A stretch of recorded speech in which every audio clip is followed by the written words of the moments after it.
everybody. Hello. Good morning. We are so glad to have Jennifer back. She's been working. Can you believe that? She would leave us to work? What is with that? I don't know. I was going to say, somebody's got to do it occasionally. I know. And then, of course, Dr. Laura is back with us, and it's so great. It's like, oh. So what a fun group. And then one of these days, we're going to get all four of us. Lisa will be available, and we'll actually have one morning that'll have all four. Now, that'll be really kind of wild and fun. That'll be a lot of fun. Yeah, it really, really will. So I'm going to put our little link in here. So some of you who come on, this link is so that you will give permission to Facebook to tell us who you are, and they won't just say, a random name. Okay, and I'm going to try to get Laura. That is so funny. It is changing. When I try to put you guys' name on, it's putting your name on my face. That's okay. Well, it's weird, though. I mean, I would like your names to show up, Anyway, so Jennifer, what's been going on? Just fill us in a little bit of just interesting what's happening in your life. There's actually just a lot going on. Everett and I are making our fun lists of projects we're going to be working on personally, and that's always fun. Of course, just engaging with Victoria, and business has been amazing. So much so that I have not been able to visit, whether it's been on the Facebook Live with you guys on Tuesday morning, or even just to reach out to somebody and say, hey, let's talk. Every time I turn around, there's just something else coming. So I'm not complaining. Yeah, so what's really cool is that what you're living now is the results of all the great networking and the effort that you've been putting in over the last couple of years. Mm-hmm. Because there were times when it's like, okay, I need this to start kicking in and stuff. Mm-hmm. And it has. I mean, you're living now the good choices and the consistency, which happens to be my word and Kathy's word for the year. So you're living some of the results of that. So that's very cool. So that's an encouragement out there to people. Don't give up, right? Yep. Exactly. Right. Exactly. And refocus when you need to. That's one of the things for me is sometimes we put forth a lot of effort into things that we think are going to work. And if they're not working for you, they may work for others. That's great. But if they're not working for you, either analyze what you need to adjust, or maybe it's just a path you're not supposed to be on and you're supposed to be open to something different. So that's okay too. Very true. And I think these last 2 years have really been evidence of that. Mm-hmm. That giving people a chance to, because right now, and this time, anybody that makes changes or whatever, I don't think people even question it. It's like, oh, okay, so they're revamping, or oh my gosh, it looks like Lisa is going to be on this morning. Lisa! I would just say, well, you're not quite there yet. There we go. There we go. To the guys and say, one of these days we're going to get all four of us on at the same time. This is awesome. So I kept thinking this was going to happen. And it's like, okay, see, I'm visualizing things. You're visualizing. Yeah. Awesome. And Laura, what about you? What's kind of give us a little capsule. What's going on with you?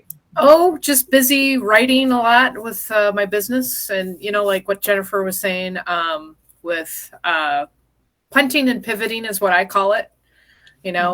Certain things I've started down a certain path and I'm like, oh, not for me, switch, turn, go the other way. Or, or something new has popped up. So yeah, I'm just busy juggling several different businesses and I love it and doing a lot of networking. So yeah, ask me what I do every day. I can't tell you.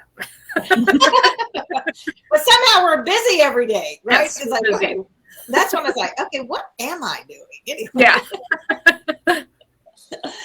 And Ms. Lisa, what's up with you? Not much today. I mean, it's just kind of like a new day and trying to get my brain about me. I'm one of those late start mornings where you go, oh, what day is today? And what am I doing? It's only 7:30. Okay. Yeah. In our time, it's only 7:30. They are at least at 9:30. Yeah. Normally I'm awake a little earlier, but today it was kind of like one of those, jump out of beds and try and figure out what the calendar said. Gotcha.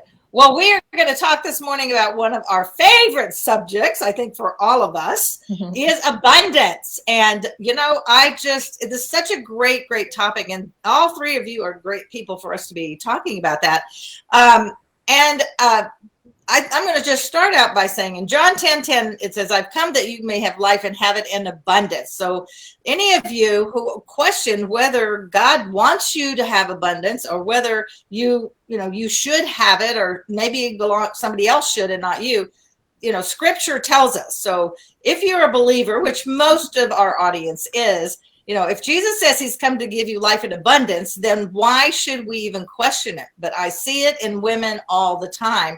About the time they reach a level of success or, stepping into their abundance, they start feeling guilty. And, for those of you, and I know Jennifer is Catholic, very often there's certain religions that do like to put guilt on people for certain things, not that, we don't do bad things, but, we can only give what we've got. You can't give what you do not have.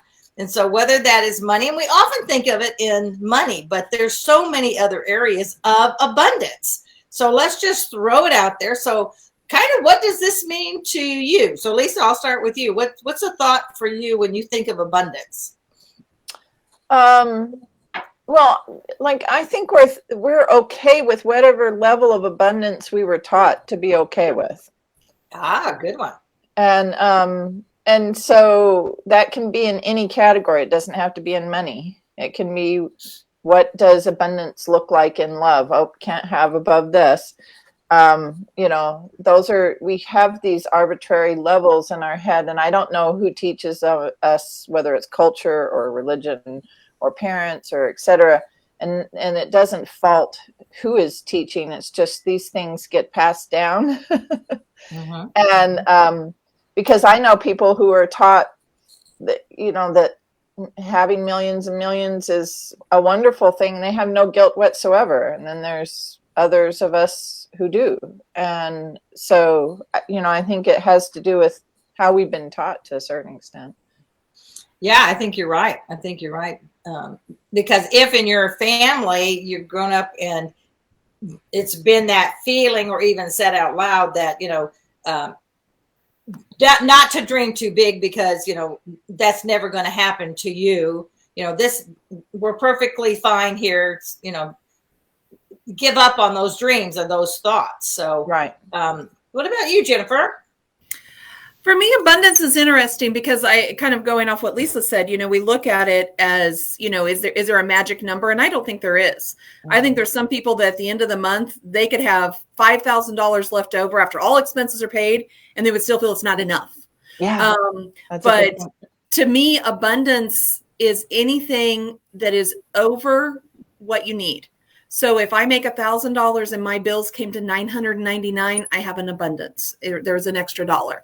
And I think when you look at it that way, I can always want and work towards more. I don't have that guilt actually aspect of it going there where I feel bad for having that. But I think, if I need, you have an abundance in your garden, thinking of Dr. Laura here with all of her gardening and such that she does. And I know Lisa does the same thing, there's an abundance of eggs. There's an abundance of tomatoes. Those are those things. It's a little more than what I needed. And so therefore I can be very grateful for that. And that's how I look at abundance. That is great. Matter of fact, that's so great. I'm going to read you because you almost hit one of the dictionary, definitions right on. So I did look 3 different dictionaries, and then Laura will go to you. A very large quantity of something. Next one is an ample quantity. And hit this one, an extremely plentiful or over-sufficient quantity. Mm-hmm. And the last one is the situation in which there is more than enough of something. Yep. Yep. So, yeah, so, and you're right. I think somebody, some people, if you can just get your bills paid and have a little extra left over, that's an abundance because it's over what you need. Mm-hmm. But to others, abundance means more than, mm-hmm. that extra something maybe. So mm-hmm. what about you, Laura? Well, I look at it a little differently. I don't tie into the money investment stuff. It's who I am in Christ. I am abundant, and the abundance comes out in true peace, true joy. Now, I'm still human. That doesn't mean I'm perfect. That doesn't mean I don't get cranky or crabby. But, living each day in the freedom that he has given me. I look at abundance as all of the blessings. I am thankful and grateful that I've got a roof over my head, that we're all healthy. And even if we're sick or whatever, I'm still thankful. It's the mindset that by connecting to God, that freedom, I just can't, abundance. Like the other day I was reading one of my favorite scriptures is Psalm 139. Oh yeah. And there was a Bible study on it, and they talked about fearfully made. We are wonderfully and fearfully made. And they took the fearfully made and looked at the definition of that. Great reverence, heartfelt interest and respect. That's what God has for us. And you're like, we don't deserve any of that, but still he is choosing to overflow his love and everything, abundance on us because we believe and he saved us, So I look at that word a little differently. Yeah. So go ahead, Lisa. I was just going to say, we've got our audience is giving us some good points as well. Yeah. Carrie, you can put them up there where people can see them. So. Yeah, I can do that now. Let's see. So, abundance is the opposite of limit. I love that. There's enough love, money, happiness, customers, opportunity to go around to everyone. If you're having it, doesn't mean taking it. You having it doesn't mean taking it away from someone else. Limitless mindset. Very well said. That is great. And Audrey says, what we think about, we attract. So we're getting some nice comments in here. And welcome, everybody. We haven't pulled everybody out. Carrie and Angie and Allison, hi. And Andrea, nice to see you too. And Karen and Kathy, woohoo! Thank you guys, all of you guys, for being on. It is such a great subject for that. And I think too, when we go, all of us being believers, going from the spiritual side, looking at the fruits of the Spirit, if that's what we're supposed to have and to emanate, and love, joy, peace, patience, kindness. I had to write them down because I can't remember all exactly. So kindness, generosity, faithfulness, gentleness, self-control. So all of those things, if you have an abundance of joy and love, like you were saying, Laura, and patience and faithfulness, your life is abundant, and you are sharing, when you love, you're sharing that all the time with everybody around you in kindness. And so it's those, I think that really is the way, and the financial things, because that is, and let's just be real, most of our society, that is, when you say abundance, that is what most people think. And that is part of it, because I don't think we should need to be guilty or ashamed about having financial abundance, because again, that's how we give to others. That's how we support causes that are important to us as well. And God blesses us. It's a blessing, He gives us everything we need, and that can be monetary too. Jennifer, it looked like you were going to say something there a few minutes ago. Well, no, and I think what's interesting for me is that, and I think financial, because that's what my world is. When you talk insurance, I talk life insurance conversations. We do what we call a needs analysis, because everybody's needs, wants, and desires are different, and where they are in their life. What I needed and wanted when I was 22 is different than where I am at the age I'm at. That's just different than where my mom is. And I think those are important, but I also think it's important to see the abundance you already have, especially when you are looking at money. You may have an amazing amount of money coming in, but you may have an expense that is eating it up where you don't even realize it. And, we hit the end of the year, the first part of the year, and I think it's important for people to evaluate where they're at. Hopefully everyone does have that conversation with their partner, their family, where whatever your situation is, the pot of money and how much is coming out of it, making sure that those at least balance. But then we do an extra exercise, my husband and I do, where we look at all of our income streams. We write them down on, each one has its own separate piece of paper, his job, my job, if I have a side hustle, investment properties, whatever that is. And what we do is we write down the expenses tied to each of those. For example, my husband's costs about $25 a week in gas. So that's about $100 a month. And so we write down the specific expense for that job and that, whatever that income stream is, and analyzing. And we just did this, and he said, you're the one who has the least amount of gas, but yet you're the one who eats out the most, because I'm a bad planner when it comes to food. So I don't have a sandwich sitting at home, even though I'm only 6 blocks from the house. I will, for convenience, run down the street and grab a salad or a sandwich from the little fast food place. And he goes, so again, but it causes us to evaluate, is that a good use of it and all these things? But what we do is we go, okay, is there a way to adjust that expense? Because that's eating into my abundance. Now, there might be a reason for that, but that's an abundance of money because I'm able to do those things. Should we evaluate? Should we adjust?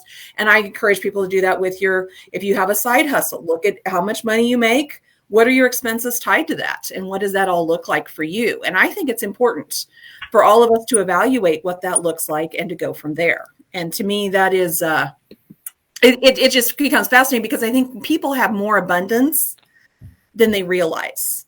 And I think we just spend it maybe in ways that if we really look at our numbers, we'd go, oh, interesting. So that was weird. yeah, that's a great exercise. And I know, so I'll just go over into the networking side of that, because that's one of those areas, if that's what you do. And at one point when everybody was out doing lunches and stuff, which is what I'm doing, I'm realizing, okay, I am starting to spend quite a bit of money again because I'm out doing these lunches, and none of them are $10. They're all quite a bit more than that. So it's like, okay, so evaluating that, because again, what we spend goes against what we're bringing in, and how do you want to use it? Because all of it, we're accountable for all of it. All of the blessing God gives us. Allison says abundance of talent. Everyone has different talents, and that's true as well. Yes. And really using those. Well, and I think what Jennifer was hitting on was really quite cool. Actually, we talked about it this Sunday. It was to take our stewardships or our talents, the bag of gold that God gives us, whether that be, whatever talent it is or et cetera, and create usury on it, to be a good steward, to not just bury it in the ground. And so that mindset of abundance is actually what she was saying, which is to make sure that we are productive in what we do, whatever it is, whether it be, because everybody equates abundance with money, but really abundance comes in so many different forms.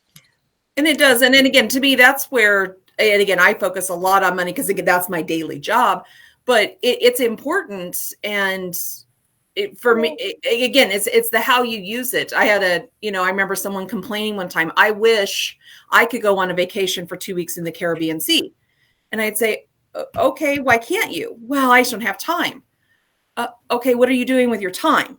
You have an abundance, you have the same amount of hours that someone who gets to do that is doing. Now, again, there might be a limitation, but what is it? Oh, well, I actually go to all of my kids' ball games and I do all this and this.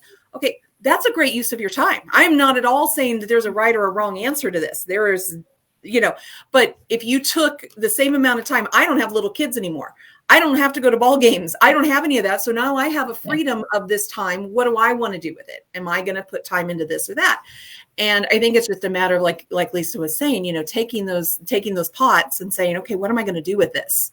What is it I want to spend my time? How do I want to give to myself and to my community and my family? And what is it I'm going to do with that? Well, and the other thing is focusing on where you do have abundance. Let's, for instance, there have been setbacks in my life where health was like a definitive no answer to just about everything. And so you have to look at what you had an abundance of. Well, I had an abundance of being able to talk on the phone to people. So I did a lot of things that way, and I took advantage of those abundances when there were other things that weren't quite as abundant. it gave you your way to spend your time differently, right? Yes. Time, hence the time management thing. Yeah. Which I can't wait till that comes out because it is so amazing what you do in your whole time management. I'm actually on the last couple of chapters of that online course. So now I have to fill it in and start videotaping it. But yeah. Yay! That's going to be great. Just letting y'all know ahead of time. If you ever wonder about why you feel like you're not in control of your time, of which we all have exactly, I mean, literally exactly the same amount of time. So how we use it, how we plug it in anyway. Lisa's course is really amazing. I've just seen part of it, and what she has shared has been really good. So I'm looking forward to that. She's talking about Become a Time Lord, which is a fun gamification process of learning time management. So yeah. Most everybody could use a little bit more of that. And it's just fun to gamify anything in your life. So yeah.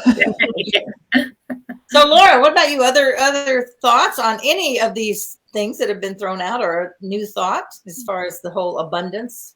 It's all perspective. We all have different perspectives. I've actually just been watching the comments.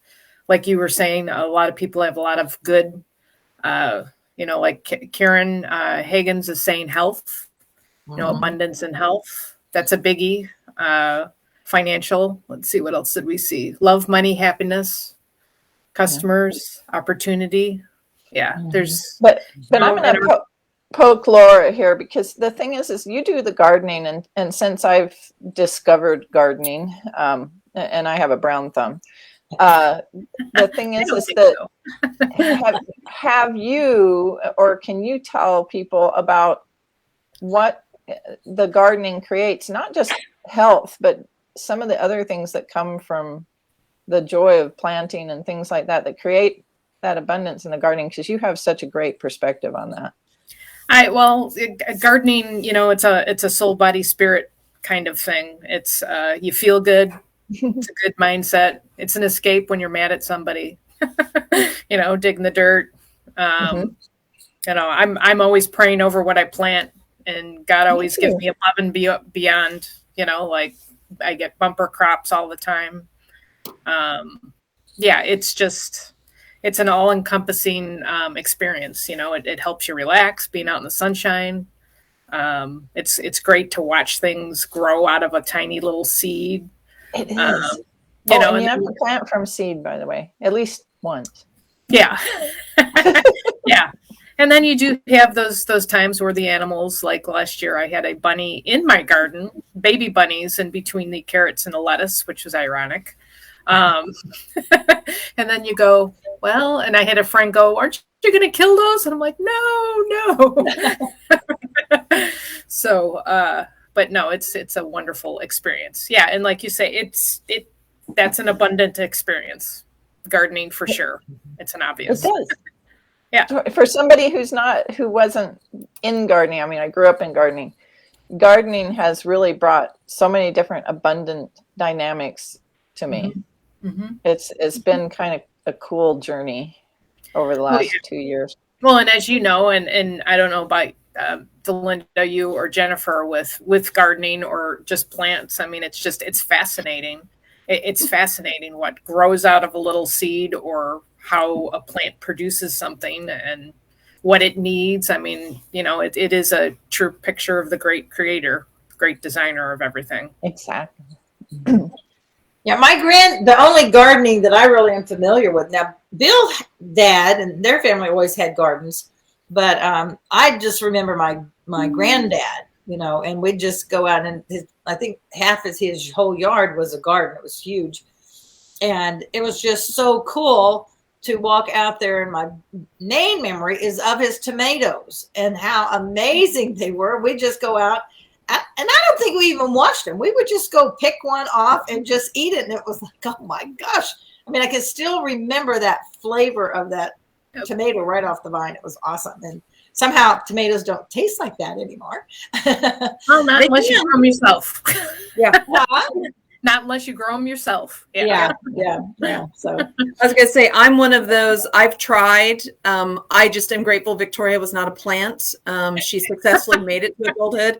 I don't have the gift. And part of it is I don't think I get the enjoyment from it. It becomes a chore and therefore something I don't want to do, which is fine. Again, what I do instead is on the summertime, we go to the farmer's market and we find the local growers that do have that abundance and we support them.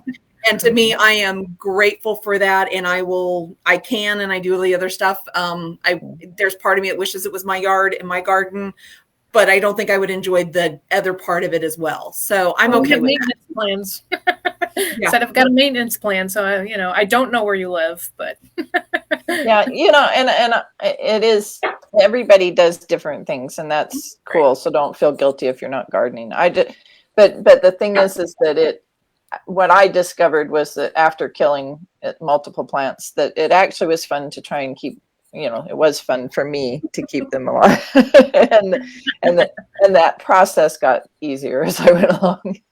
Yeah. And again, but I think that's the neat thing. And like Lisa's just saying, it's a focus. It's a matter of what you want to focus those energies and efforts on. I am one that I would rather go out to a garden and take the pictures of the flowers and enjoy that. That's my release. Again, would I love it if they were my flowers? Probably. But I would also be like, is it really that pretty? Was it worth all that work? I'd rather go out and appreciate it.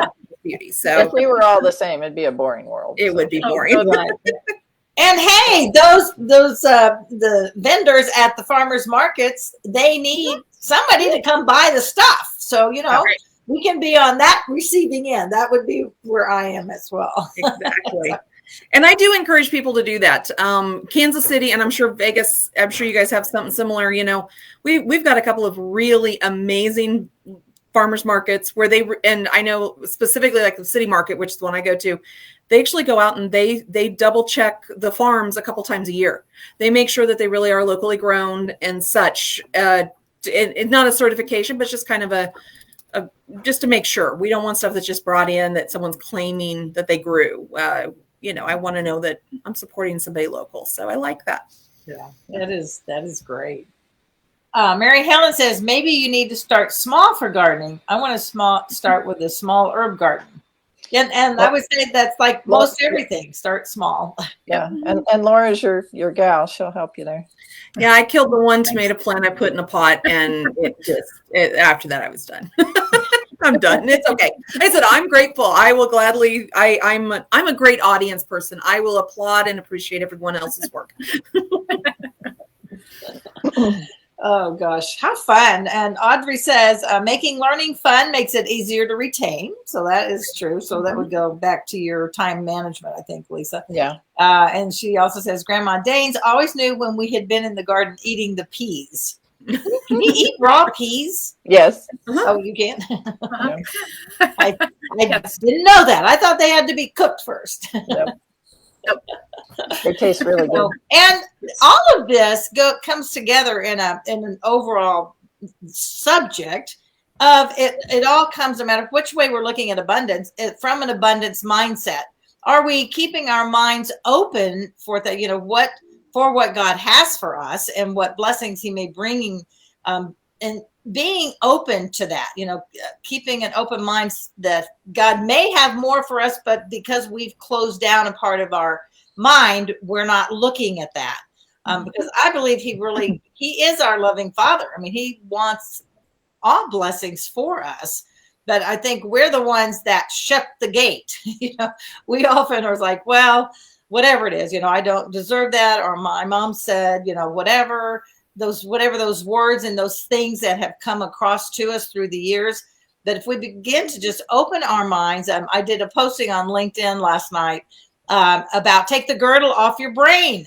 We stay so close in. If we'll just allow ourselves and just say, okay, Lord, I am open to your abundance, whatever that means. I'll take more joy and more happiness, and more patience would probably be a good one, in some of those other areas. So it's really important what we think about and how we think, because that is what shuts the doors of those blessings and that abundance for us.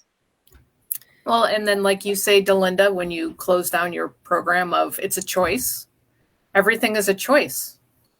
And if Absolutely. we choose, we can choose to be, put the blinders on or close our mind to what God's got for us or whatever. Unfortunately, on the bad side, there's a consequence. Well, and there's a consequence on the good side for keeping an open mind to abundance. Yeah. Mm-hmm. Absolutely. Yeah. And it's a choice. And again, we like I said at the beginning, you may be on a path that you're not supposed to be on. And that's when I say that's the time that you close everything down for a moment and you're quiet and you listen and you pray on it and decide, is this where I'm supposed to be? Is this what's in the best? Is this what's going to bring abundance of whatever abundance into my life, into my family's life? What should I be doing? And I think sometimes we get very much caught up in work, our side gigs, our whatever we're doing. And sometimes we have to refocus and just take a moment and say, I want a date night with my husband. I want I want to go pick up my kids and, the grandkids and go to the zoo, whatever that looks like. Enjoy it. Enjoy every minute because I don't know, there's a lot going on. And I just think we need to sometimes refocus. Yeah. And I always think life is short. Life is short. Mm-hmm. It's and you don't want to miss, like you're saying, even what you said, Jennifer, with just listening. Stop and listen, or stop and take that time out to. It may seem frivolous to spend time with chasing the kids around or whatever, but it's a memory. It's making memories. Mm-hmm. Yeah. Yep. And it's pretty interesting too. I think a lot of the moments that we remember with our kids or that they remember are not the planned vacation moments. A lot of them are the silly, you built a fort in the living room or, some of those kind of things that just happen as you are doing life, that those are the things that mean so much, that time together, or and a lot of times it's those spontaneous things that do. And so being kind of like bloom where you're planted, enjoy where you are when you're there. Yeah. And that's something I would again encourage people to do is if you've got especially adult children or even younger kids, it doesn't matter, or grandkids, or for yourself to your own parents, ask them what that memory is. Or, for me, I'm going to probably call my mom and go, okay, because you just said something that popped in, a memory I had not thought of in years. Oh, wow. And I'm going to call my mom and go, do you remember this time? And quite honestly, she probably won't. She was so focused on getting bills paid and cleaning house and such. But there was something she did that actually caused this crazy memory that is like flooding through me. I have this emotional adrenaline thing right now. And I'm like, wow. Oh my gosh, when we hang up, I'm going to call my mom and say, but share those. That's the thing I want to encourage people to do. Share those out. Call your sisters, your brothers, and go, do you remember the time? Because those are great. And you are right. 99% of them are spontaneous. They're not the, wow, we got off the plane and went to Disney. It's right. And sometimes they are, but a lot of times they're not. They're just the simple everyday memories that happen along the way. Mm-hmm. Well, we are at the top of our hour, ladies. It's been so fun, all four of us today. So, yay, I love that. Everybody gets one last thing you want to share, Laura. Yeah, I do this every time. Yeah, I know. I'm kind of blank. You'll leave yourself. All right. That's right. You've had lots of things to share, Lisa. You have a whole lot more choice over your time and what you can say yes and no to. You have a whole lot more abundance than you think you have. It's stuffed in the corners. So, yeah, that's a good way to put it. Good. Jennifer? And mine's going to piggyback off of what Lisa just said. So do that inventory. Look at where all of the time, all the money, those things are looking at, and see where it's going. And if that's still where you want it to be going. And if not, recapture it. You get to declare it all to come back. So, and then reallocate. I'm going to cheat, Delinda. I'm going to say, and live life to its fullest. There you go. So I knew I had that is perfect. That is perfect. All right. Well, everybody, as you know, my theme of life is about choice.